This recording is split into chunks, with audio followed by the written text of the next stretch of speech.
Do I think all these guys are number one options in fantasy? No, I'm not saying that. But these are number one options for their NFL depth charts that are currently being drafted outside the top 32 wide receivers in underdog drafts. So a good example of this is going to be the guy that we probably spend a lot of time on here, Terry McLaurin.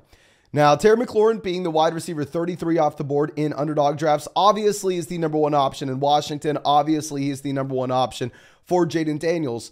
And Terry McLaurin has been someone that for years now, I've been very much against. Now, I understand for whatever reason, people have signed up to the idea that Terry McLaurin is an elite talent at the wide receiver position. And I will say, yes, he makes highlight grabs. Yes, he shows up on ESPN. Yes, I mean, this is a wide receiver that has a high rating in Madden. But if you're looking at what Terry McLaurin's done throughout his entire NFL career from a fantasy football perspective, he comes in 2019. Yes, he returns value for where you drafted him. I mean, in 2019, this is a wide receiver coming out of Ohio State that really never did anything at Ohio State. Nobody really had high expectations for.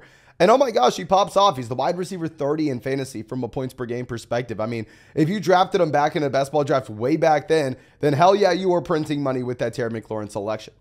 But afterwards, he has been overdrafted every single season. Wide receiver 20 in 2020. Wide receiver 32 in 2021. Wide receiver 23 in 2022. And wide receiver 36 in 2023. Now, this is a full PPR scoring format where we are looking at points per game. Points per game, full PPR. So very standard stuff in what we're looking at. And Terry McLaurin is a wide receiver that has never been higher than the wide receiver 20 from a points per game perspective. Now, you can make an argument, well, Mason, come on, man, this is completely unfair. Terry McLaurin has dealt with horrendous quarterback play. And 100% I will agree with you. Terry McLaurin has dealt with horrendous quarterback play. He's going to be 29 years old in September, and he's never played with a great quarterback at the NFL level. You go back to his rookie season, 2019, he had Case Keenum and Dwayne Haskins throwing him the ball. In 2020, it was a combination of Alex Smith, Dwayne Haskins, and Kyle Allen. 2021, he had Taylor Heineke. 2022, he had a combination of Taylor Heineke and Carson Wentz. And in 2023, he had Sam Howell. So you can make an argument, well, Mason, Terry McLaurin is an elite talent. Terry McLaurin is phenomenal. The issue is he has just dealt with the worst quarterback play you could ever imagine, and maybe that's going to change this season. And I would be 100% willing to say, yes, I'm buying that story if Washington got Kirk Cousins, right? Where Washington goes out there and they get a quarterback that we have seen consistently support top options in fantasy at the wide receiver position at the NFL level. But instead, they take a rookie quarterback that has a lot of promise. We'll talk about Jaden Daniels in just one second. But I want to at least do a deep dive on what rookie quarterbacks typically are doing for the wide receivers in their respective offenses. So we're going to go back to like 2016. 2016 is the year that you had Jared Goff, Carson Wentz playing, right? And we are going to be looking at every rookie quarterback that started a considerable amount of games and what the wide receiver one in their offense did. Going back this past season, obviously everybody's going to remember, okay, CJ Stroud elevated Nico Collins to be an elite level option. Yes, Nico Collins turned into a league-winning wide receiver with CJ Stroud under center. Nico Collins was the wide receiver 7. Outside of that, Bryce Young had Adam Thielen as a wide receiver 3. Will Levis had DeAndre Hopkins as a wide receiver 3. We go to 2022, Kenny Pickett had Deontay Johnson as the wide receiver 43 in fantasy.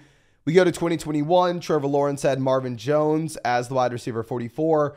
Zach Wilson had Elijah Moore as the wide receiver 32. Justin Fields had Darnell Mooney as the wide receiver 31. Mac Jones had Jacoby Myers, the wide receiver 29. So all wide receiver 3s, wide receiver 4s. We go to 2020. Joe Burrow had Tyler Boyd, the wide receiver 37. Tua had Devontae Parker, wide receiver 42. And Justin Herbert had Keenan Allen, yes, as a league-winning option. Keenan Allen was wide receiver 6. But then we go over to 2019. Kyler, Christian Kirk, wide receiver 32. Daniel Jones, Sterling Shepard, wide receiver 25. Dwayne Haskins, Terry McLaurin, wide receiver 30.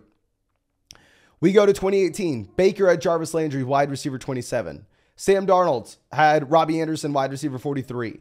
Josh Allen had Zay Jones, wide receiver 51. Josh Rosen, Larry Fitzgerald, wide receiver 36. We go over to 2017. Mitchell Trubisky had Kendall Wright, wide receiver 63. The Houston dominated with Deshaun Watson and DeAndre Hopkins, but Deshaun Watson played 5.5 games, so I'm not going to use it. Deshaun Kaiser had Josh Gordon, wide receiver 31. Jared Goff in 2016 had Kenny Britt, wide receiver 26, and Carson Wentz had Nelson Aguilar, wide receiver 94. So if you're looking at this long list of rookie quarterbacks, what can we see? 90+% of the time, a rookie quarterback is going to support the wide receiver in their offense to be a wide receiver 3 or a wide receiver 4 in fantasy. What have we seen through the vast majority of Terry McLaurin's NFL career? Terry McLaurin has been a wide receiver 3 in fantasy the vast majority of these seasons. So, am I expecting Terry McLaurin to get much better now that he's 29 years old? Probably not. If we go through and look at Terry McLaurin's 28-year-old season and cross-reference this with every 28-year-old wide receiver season that we've had with the road of his screener, Mike Wallace, the following year at 29, averaged 13.5 points per game. Devontae Parker, Odell Beckham Jr. averaged 12.5. Bernard Barron had averaged about 12. Drew Bennett averaged about 8.5. Devin Hester averaged about 7. Brian Hartline averaged about 6. And Jerry Porter averaged about 1.4. Am I saying that Terry McLaurin's only going to average 8 points per game this next year? No, I'm not saying that. I'm just saying in the vast majority of instances, we have seen wide receivers that have an age 28 season that look like Terry McLaurin be like a wide receiver 3 or wide receiver 4 in fantasy the following year. In the vast majority of instances, we've seen rookie quarterbacks only support a wide receiver 3 or a wide receiver 4 in fantasy. And over the vast majority of seasons of Terry McLaurin's NFL career, he has been a wide receiver 3 in fantasy. So Terry McLaurin being priced to the wide receiver 33, it is a very fair price. I think this is probably the first time he's been priced appropriately in fantasy football in a very long time. And I will draft him specifically if it's a team I plan on drafting Jaden Daniels on. But I'm not going to come out here and scream that he is a massive value. He's not as overpriced as he was in years past, though. Now, going over to our next guy, we're going to look at Jaden Reed. Now, we made an in-depth, almost entire video series of this over on the Dynasty channel earlier this offseason. But what we found is, pretty much what everybody's known for a while. What you want to be doing in fantasy football is you want to be betting on wide receivers that are going into their second seasons that had a very strong rookie year. And you can make an argument that is Jaden Reed here. Jaden Reed comes out as a rookie, is much better than really anybody expects. He averages about 13.5 points per game. He averages 4 receptions per game, 45 receiving yards per game. He plays 15 games this season. So obviously Jaden Reed surprised, Jordan Love surprised. Both were better than a lot of people were expecting. And if you look at Jaden Reed, he was a little bit of an older rookie, right? So we're going to look at 23-year-old wide receivers since the year 2000 that had similar seasons. You had Des Bryant, Dwayne Bowe, Roy Williams, Deebo Samuel, Mike Williams, Jerry Jeudy, Nate Burleson. If you were looking at the expected range of outcomes the following year, their age 24 season, Des Bryant blew up. Des Bryant, 19 points per game.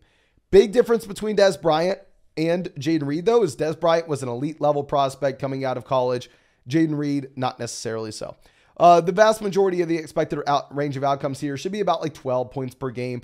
It really comes down to, if you're drafting Jaden Reed, what you personally think of guys like Christian Watson, Dontavian Wicks, the tight ends in this offense, and the volume that you're expecting them to see. I'm not like a super big Jaden Reed prospect believer. I took him in a decent amount of dynasty leagues last year just because he was so cheap and he had the NFL draft capital. But I think Jaden Reed, honestly, is probably appropriately priced as the wide receiver 34. And I'm probably just taking him on teams where I plan on grabbing Jordan Love, right? Now, these next few guys I think are a lot more compelling in these underdog tournaments. And I remind you, these underdog tournaments, like a $5 buy-in for $50,000 for first place, right? So what we are trying to chase ceiling. So like when we get to these rookies, I think they may actually have it. And of course, if y'all want to draft with us, we were drafting literally every single night in these underdog drafts. They're best balls, so no time commitment at all during the year. It's how we draft hundreds of teams every offseason. It's how we won $150,000 on Underdog 2 years ago.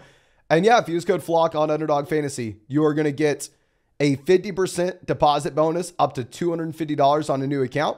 Plus, you're going to be getting our 2024 fantasy football rankings. Plus, you're going to be getting a special NBA pick'em, something like Luka Doncic more than less than half a total point, just depending on whatever the big name player is the night that you are watching it. But yeah, make sure you take advantage of that with the link in the comment section. And we're streaming every night at 9 p.m. Eastern if you want to hop in a draft with us. But going over to our next guy, maybe we're not going to get to the rookies just yet. We have Calvin Ridley here. With Ridley, he was someone I did not draft at all last season.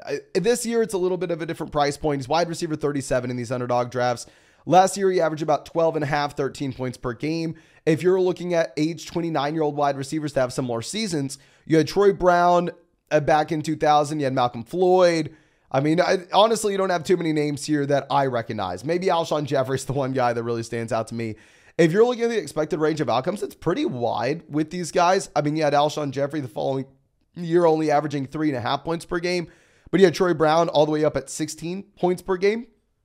I think if you are looking at Ridley, I'm a little bit less compelled to draft him now that they bring in Tyler Boyd. Not that I think Tyler Boyd and Calvin Ridley are going to run a similar route tree. Not that I think that Tyler Boyd's the wide receiver one by any means. But all of a sudden, it does just add to the wide receiver depth in this room, right? Where it is more difficult to project out Calvin Ridley to come and get like a 25% team target share. Because you still have Hopkins. Now you have a viable wide receiver 3. So I think if you are drafting Calvin Ridley, it all comes down to what are you expecting with Will Levis. If you think Levis is going to take a significant jump in year 2, then I think at this price, Ridley's a hell of a lot better than he was last year. I mean, he does get paid $50 million guaranteed, which is at least something that's worth pointing out. Now, going over to our next 2 wide receivers, I mean, these are guys that are the wide receiver ones for phenomenal quarterbacks. Ladd McConkey will be our next guy here. Wide receiver 39 in these underdog drafts currently. This is a wide receiver that is on a depth chart where Quentin Johnston, certified bum. Maybe I'm going to mix in some Quentin Johnston because going like wide receiver 7 in underdog drafts. Sure, I'll mix him in somewhat just because he's an elite offense. But more likely than not, Johnston's a certified bum. I would love it to not be the case. But if you look at the historical data for rookie wide receivers that had a season like Johnston, not good. Outside of that, you have Joshua Palmer. Palmer's a fine NFL wide receiver, but are we sure Palmer's locked and loaded wide receiver 1 for an NFL team? Probably not. Outside of that, you have a DJ Chark. I think Chark's actually a very interesting best ball play in the final 2 rounds of underdog drafts, but I would never expect Chark to be anything from like a regular redraft perspective. So by process of elimination, you come down to a rookie wide receiver that was selected at the very top of the 2nd round. Is this someone that's I loved as a prospect? To be honest with you, no, I did not like Ladd. You look at the prospect profile. He doesn't play as a true freshman. At 2021, 2022, he's not productive really at all. I know in 2022, you can say, well, Mason, come on, man. He had 762 receiving yards at Georgia. He played 15 games. He averaged 50 receiving yards per contest.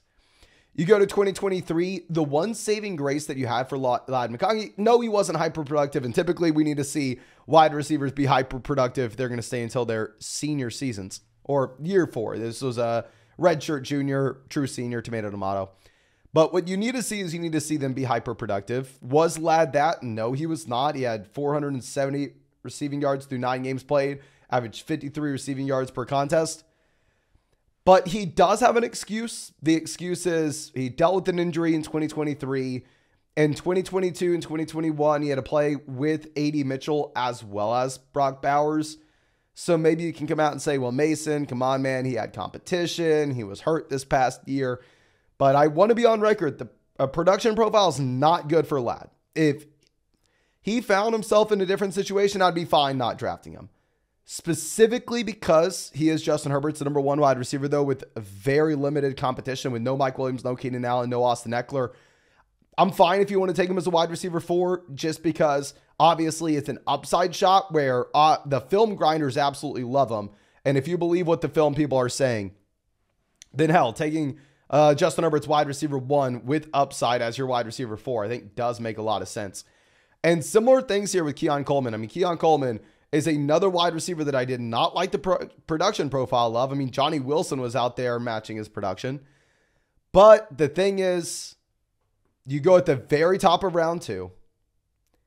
You are currently being drafted as the wide receiver 40, so a wide receiver 4, and you are Josh Allen's number 1 option in an offense that just lost Gabe Davis, Stephon Diggs. So do I like the talent profiles of Keon Coleman, Ladd McConkey? Not necessarily, but we know that it's extremely difficult to evaluate rookie wide receivers coming out of school. We can try our best, but we're wrong all the time. And I'm willing to say there's a chance I'm wrong with these guys. So, I mean, hell, I'm willing to go out there. I'm willing to take them. Wide receiver 39, wide receiver 40, strictly because of the situations that they're stepping into with their respective quarterbacks. Now, going over to Deontay Johnson, wide receiver 45. This is an option that I don't want to call him certified bum or anything, but he has been on the decline over the past 3 years. You can make an argument, well, Kenny Pickett is a certified bum. I mean, we know that. But even with Deontay, I mean, this is a wide receiver that this past year, 11 points per game, 3.9 receptions per game, 51 receiving yards per game at 27 years old. If you're looking at guys that profiled similar at 27, you had Deion Branch, Tyler Boyd. I think Tyler Boyd's probably the best example we can look at, right? And Tyler Boyd the following year, 10.3 fantasy points per game. And a big thing with Deontay Johnson is we can sit here and we can say, oh, okay, well, it was only Kenny Pickett's fault. It was bad quarterback play. Now, if we get good quarterback play, it's going to be great. Well, my follow-up with that is like Bryce Young's being drafted wide receiver 30 in these underdog drafts. Are you expecting good quarterback play in Carolina? Probably not. And if it was truly only quarterback play and Deontay Johnson is still a very talented wide receiver, why would the talent evaluators that are actually in the building with Deontay Johnson in Pittsburgh look at him and go, yeah, you know what? We don't want to pay him. We're fine getting rid of him for literally nothing. Just get the contracts off the books. It's not like they're having to spend a ton of money at quarterback. They're paying Russell Wilson $1 million. They traded a day 3 pick for Justin Fields. So Deontay's been a wide receiver on the decline, going to a team with a bad offense. I would rather take Xavier Legette at a discount than Deontay Johnson, to be honest with you. Now, going over to the wide receiver that is the cheapest wide receiver one in fantasy. Similar to Terry McLaurin, we've clowned on him for years, but this is the year I'm drafting him. Courtland Sutton, wide receiver 50, sign me up. Yes, Bo Nix is probably bad. We don't know what the quarterback play is going to be. More likely than not, we can say it's below average. With that being said, though, this is arguably the thinnest wide receiver room that you have in the NFL with the departure of Jerry Jeudy. You have Josh Reynolds, Marvin Mims, and Troy Franklin here at wide receiver. I like Franklin as a prospect. He goes day 3 of the NFL draft, right? Troy Franklin's probably nothing. You look at Courtland Sutton, this past year was pretty much the best season of his NFL career. He averaged 13 points per game.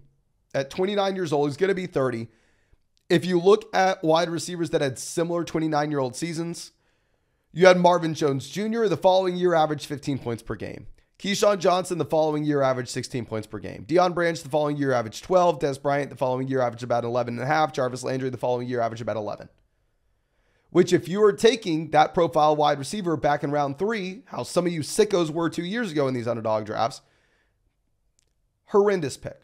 But now you have less target competition than you did in the past. You go from what's probably bad quarterback play to bad quarterback play, but maybe Bo Nix is good. I don't know. He could be. And you're getting Courtland Sutton at the cheapest price point that he's really ever been in underdog drafts. I'm all in on Sutton at wide receiver 50, to be completely honest with you. I promise you I'm not trolling either. I legitimately really do like Sutton if we're going to be getting him as a wide receiver 5. Just because, I mean, he's the clear wide receiver 1 here in Denver. And who knows, maybe Bo Nix is not as bad as advertised. But I think that's all I got for you. I really appreciate you. I really hope that you have a great day. And as always, I'll be live tonight. I'm going to be live pretty much every single night, 9 p.m. Eastern. If you want to hop in a draft with us, we're drafting on Underdog. You can find that link in the description, comment section, live chat, pretty much everywhere. If you use code FLOCK, they're going to get you a 50% deposit bonus up to $250 on a new account. Plus, you're going to be getting our 2024 fantasy football rankings. Plus, you're going to be getting that special NBA pick'em. Depending on the day that you sign up, it's going to be something like Luka Doncic, more or less than half a total point, just dependent on whatever NBA game's playing that day. But yeah, make sure you use code FLOCK if you want to take advantage. But thank you again. I really do appreciate you. Really hope you have a great day and really hope you get to see that in a live stream later tonight.